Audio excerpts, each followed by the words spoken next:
Well, hello there, welcome back to the channel. Hope you're safe and well.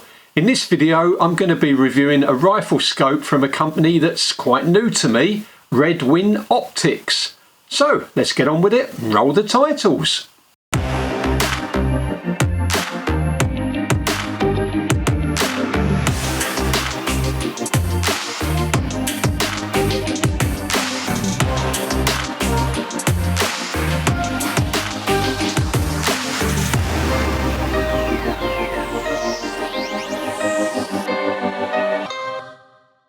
I was contacted by Redwin Optics a while ago, asked if I'd be interested in reviewing one of their rifle scopes.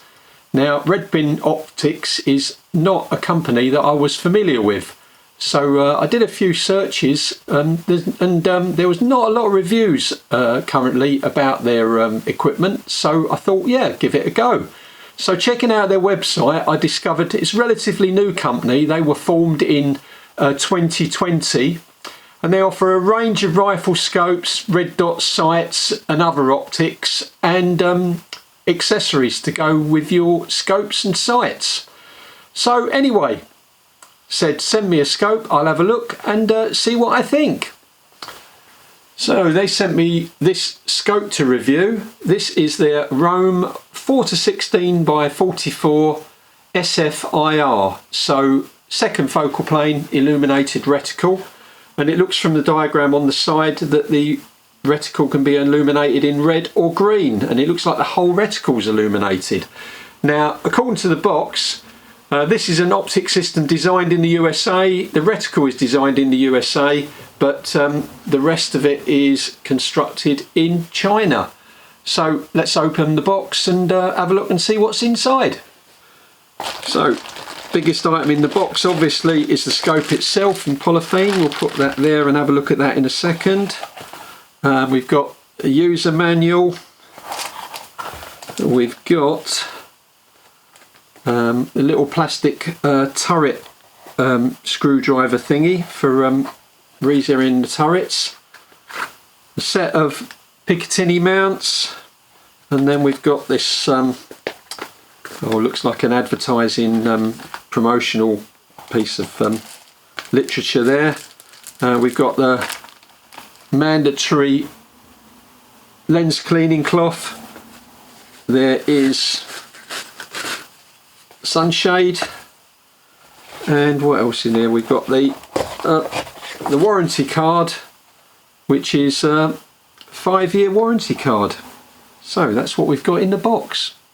Okay, so I've quickly mounted the scope, stuck it on this tripod with the supplied scope rings, just to correct my earlier mistake on taking these rings out and fitting them to the scope. I realised that these are Weaver rings, not Picatinny rings, and they're attached to the top with T15 Torx bolts. So another couple of things that come in the box as well that I missed. You've got this screw-on throw lever on the magnification ring, and you've got the scope caps provided as well, so you've got everything in the box that you need to mount the scope. So let's just take the scope rings off for now, and we'll go through the features of the features of the scope. Okay, so at this end then we've got the ocular that adjusts so that you can get your reticle in focus. Then we've got the throw lever on the magnification ring, from minimum 4 times magnification up to 16 times mag. Now both of these are very smooth actually. There's no locking ring on the ocular. Yeah, I guess it would be easier to knock that, so personally I would tape that up when I've set that for the correct focus. But the magnification ring, very smooth actually. Yeah, that's quite a nice movement on there. Moving up to the turrets then, these are mil dot turrets, so 1/10 of a mil dot per click. You lift to unlock. Quite a firm, definite click there, no sloppiness. And then push that down to lock, and then you've got the windage turret on the right hand side. And again, nice sort of clicks there. And then push to lock. Once you've set those, you've got the slot in the top, and use the little tool provided to undo that screw at the top. Then you can lift the cap up, rotate it round and reset the 0 on the dot on the scope. On the left hand side here, let's turn this round, you can see the other side. We've got the parallax or the focus turret.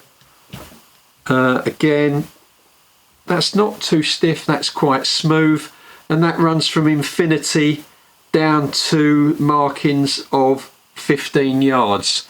So I'm assuming that the minimum focus is 15 yards on that.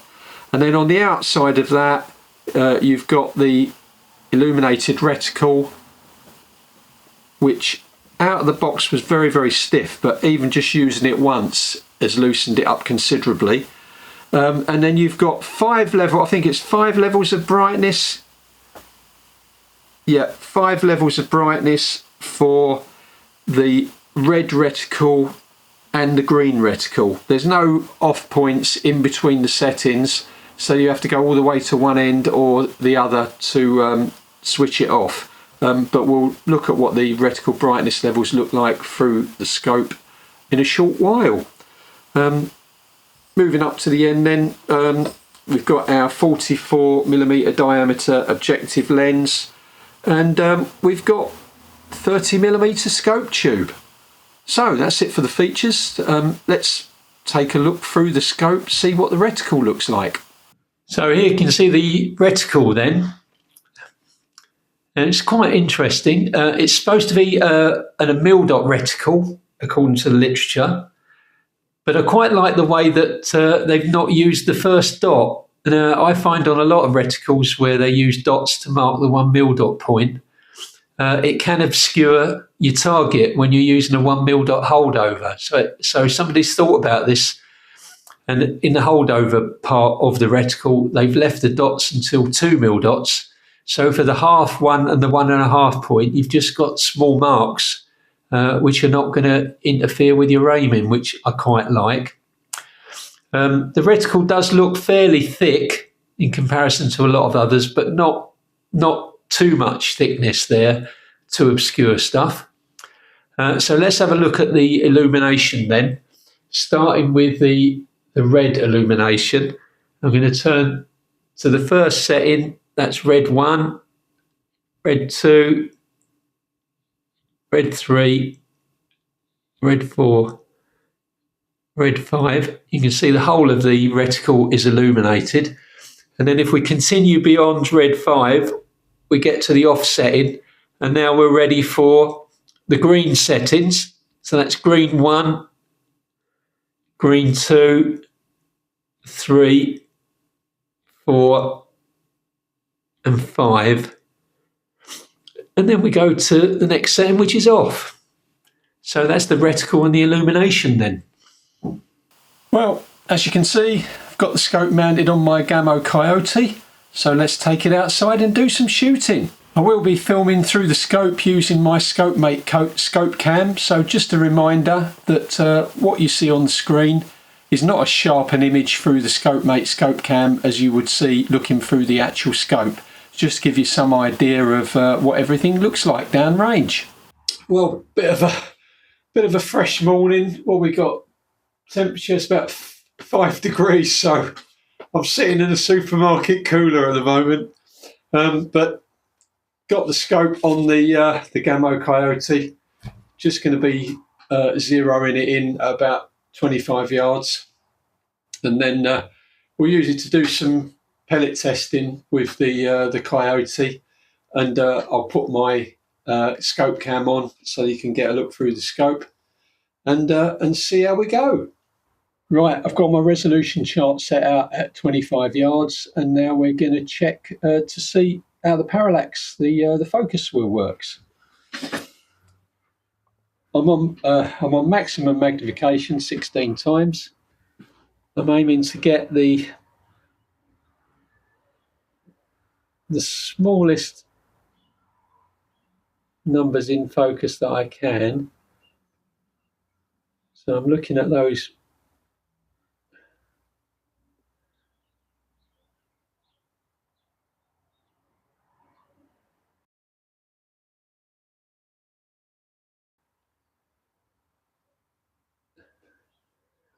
Not easy.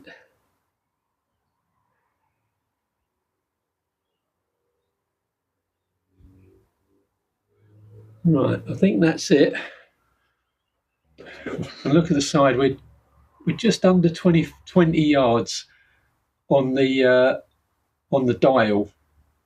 I mean, obviously the ranging on the dial depends on your eyesight, so it's going to be different for everybody. Wouldn't expect it to be exact, and a lot of scopes don't have numbers on there at all. So as long as you can focus it in, that's the main thing, I guess. But it's definitely focused in here. Okay, so I've got a paper target with a dot on it out at 25 yards, and we're going to check the tracking. So I'm going to take 6 shots, one at the bullseye, and then I'm going to track top right, bottom left, top left, and then back and see where we end up.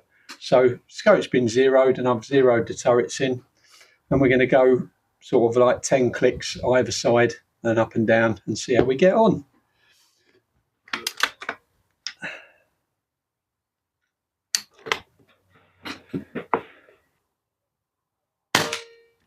Right, so I've written this down so I don't miss out. So the second shot, I've got to go 10 up. 1, 2, 3, 4, 5, 6, 7, 8, 9, 10. Push that down. And we've got to go 10 right. 1, 2, 3, 4, 5, 6, 7, 8, 9, 10. There we go. Right.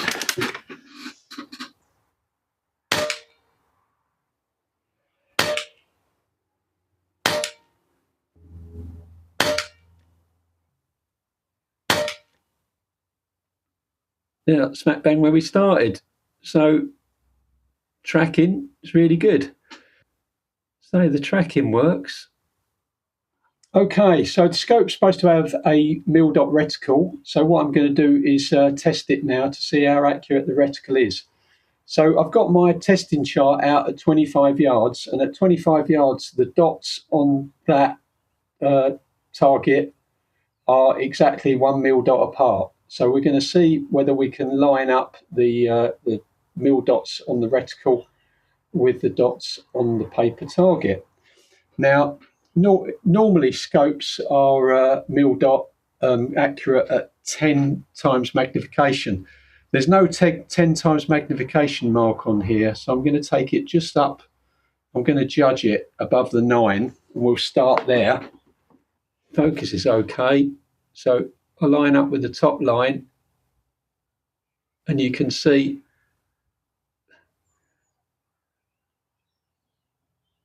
that that's not lining up at all. The second mark down is 1 mil-dot. The first dot is 2 mil-dots, so that should be lining up with that dot there. So what I'm going to do is adjust the magnification and see if I can get them to line up correctly.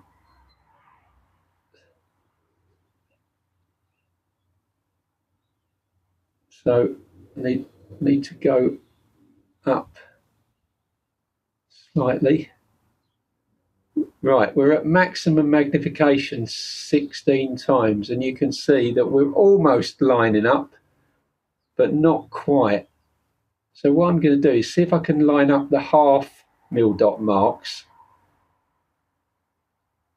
I'm going to come down.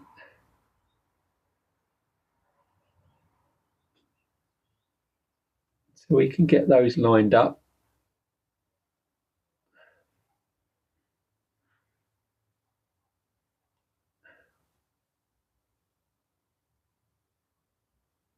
And that's lined up near enough there.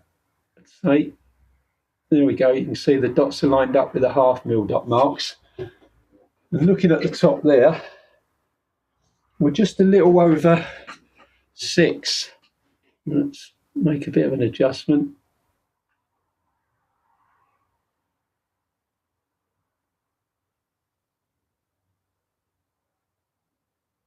There we go. I think that's it. Yeah, we're just on 6. So at 6 times magnification, then the mil dots are lining up, the half mil dot lines are lining up. So therefore we'd expect at 12 times magnification, the main mil dots would line up. So if I go up to 12,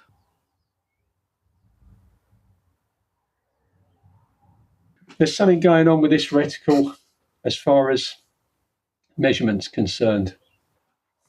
So we've measured the reticle, we've checked the focusing, I've got it zeroed in. Just going to do some general shooting on my 25-yard pellet testing target, just to see what that looks like through the scope. Right, what we're going to do then to start off with is I'm going to go up to maximum mag, adjust the focus a little bit on this.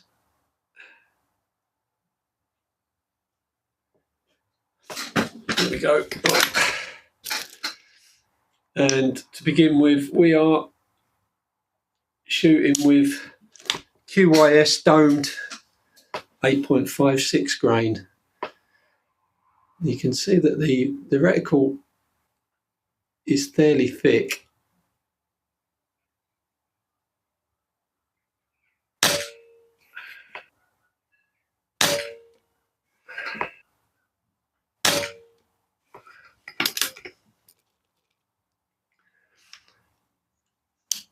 Now the circles that I'm shooting at, they're 11mm. As you can see, it says on the target.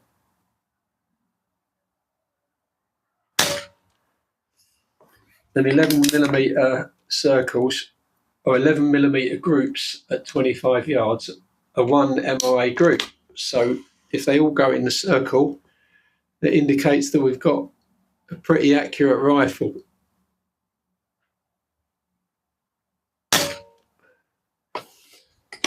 And these ones are at the moment. Now I've lost count. Was that 4 or 5? Put another one in. Right. Let's measure out 5 pellets for the next group, so I know I've got exactly 5.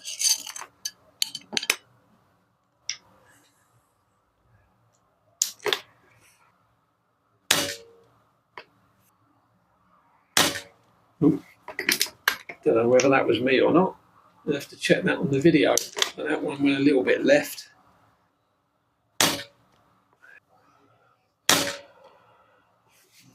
A bit left as well. They're still within sort of grouping stage, or grouping size, I should say. Oh, don't know what happened there. That dropped right off. Might have been a pellet, or let's do one more group. I'm going to have the odd flyer now and again, no matter what you do, really. That one a bit high. Perhaps we've got a bit of a breeze out there now, I don't know.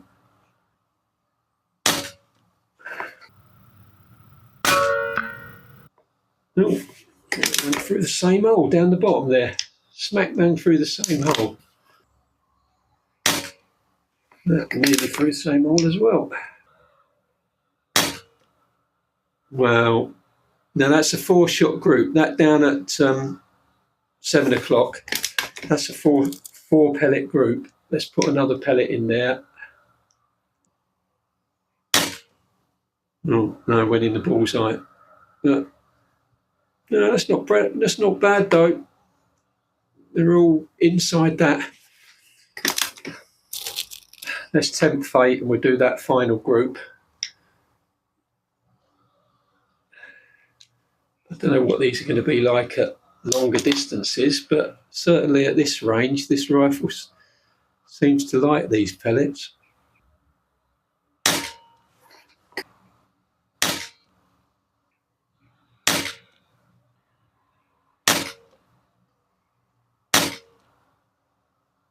There we go then. First grouping was about the best. Then we got one pellet drop low there.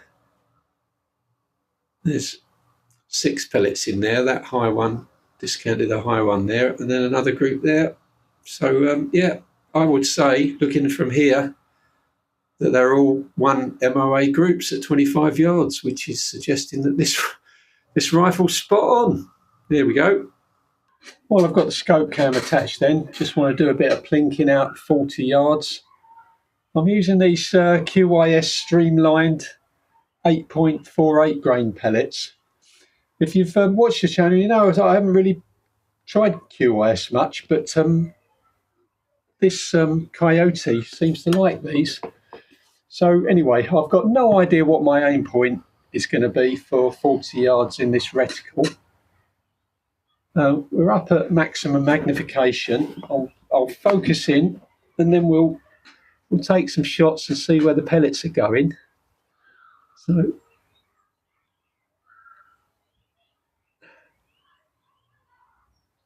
right, well that's a good, maximum mag. That's a good enough picture for 40 yards. I think you can see.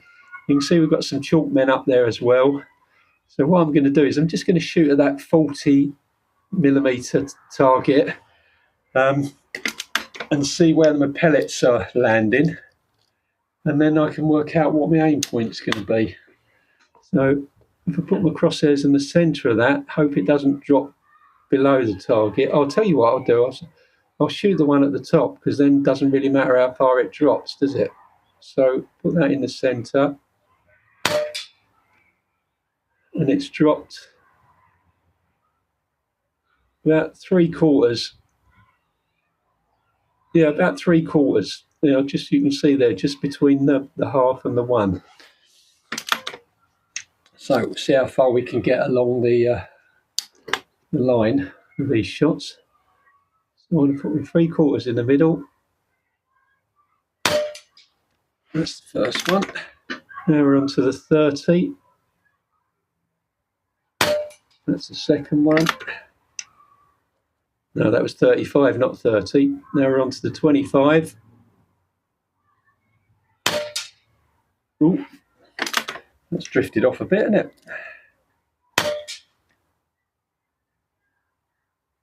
It's gone in the same place.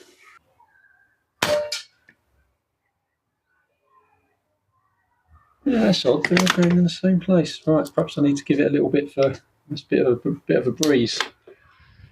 So what am I doing? I'm aiming there. So if I come over here, right edge. There we go. That made a difference. That was the 25. We're on the 20 now. Whoa. Don't know what happened to that one. That was way off.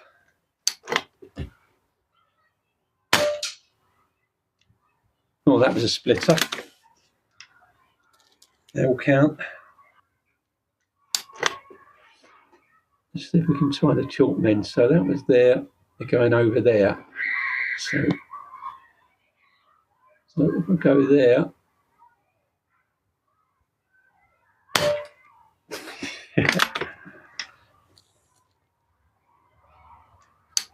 Just having to aim up off for the conditions.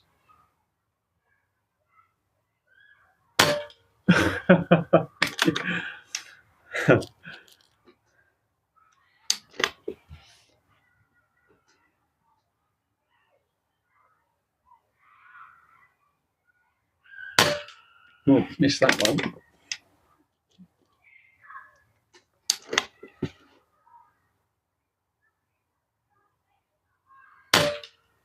Yeah.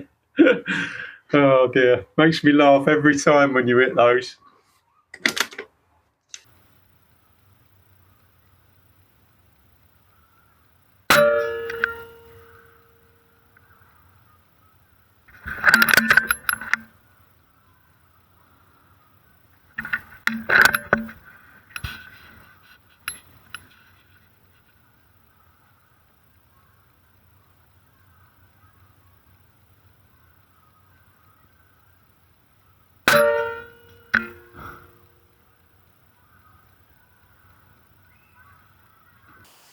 So that's all the testing and shooting out of the way then. So what do I think of this scope?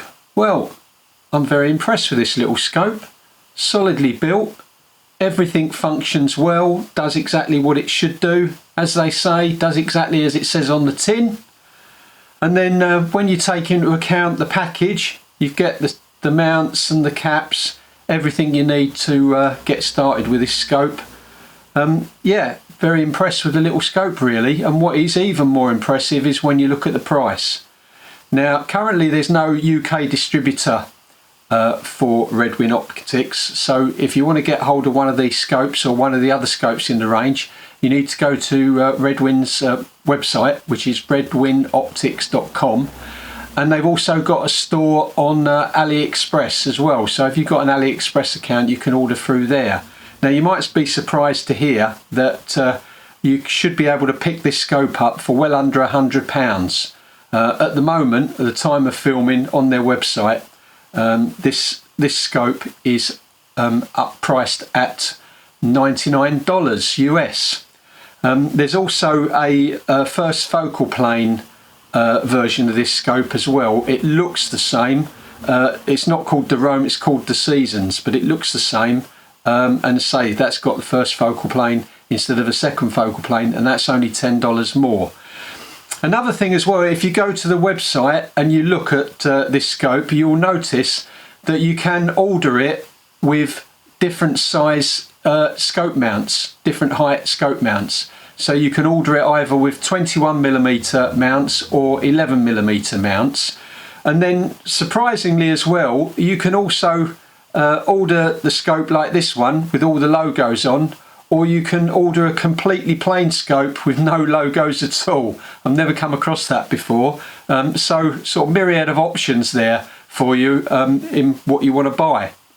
Just a couple of cons to bring up then that I found during this testing, as you may have noticed as we've gone through the video. The first is the scale on the focus ring or the parallax ring adjuster on the left side turret.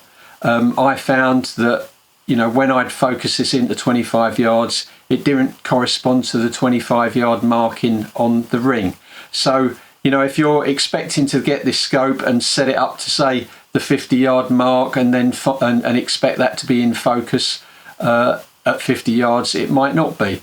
Now, this is not unusual. There's a lot of scopes that are exactly the same with this. Say, a lot of times it's down to differing eyesight, but that's just something to be aware of. And the second point is the issue with the reticle. It might be down to the reticle, it might be down to the magnification settings. If you remember when I was measuring the reticle to see if it was a true mil dot reticle, I managed to get the half mil dots to line up at 6 times. Which would have suggested then that at 12 times magnification the 4 mil dots should have lined up, and they hadn't lined up even by the time we got to 16 times. We would have needed a bit more magnification than that to get them to line up. So there's either something that's not right with the magnification settings or with the reticle in general. But that being said, unless you want to work with a ballistic calculator and everything to be exactly precise, then it's not a deal breaker. It's not going to be an issue for you if you're just general shooting, plinking, target shooting. I guess, you know, if you're doing HFT, then you're going to have to measure your point of impact off against the reticle rather than calculating it in a spreadsheet. So not necessarily a deal breaker, but something worth mentioning. What we have here then is a very solidly built scope in a good package at a very good budget price.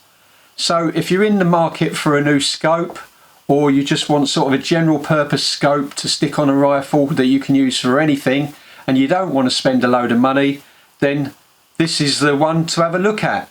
Go to their website, redwinoptics.com, take a look at what they've got to offer. If everything else in their range is as nice as this, then you won't be disappointed. Check them out. So we've come to the end of another one then. Hope you found this interesting. It's always good to discover new companies with pretty good equipment that's not going to cost you a lot. So if you enjoyed this video or found it interesting, then you know what to do. Hopefully you'll join me on the next one. Until then, bye for now.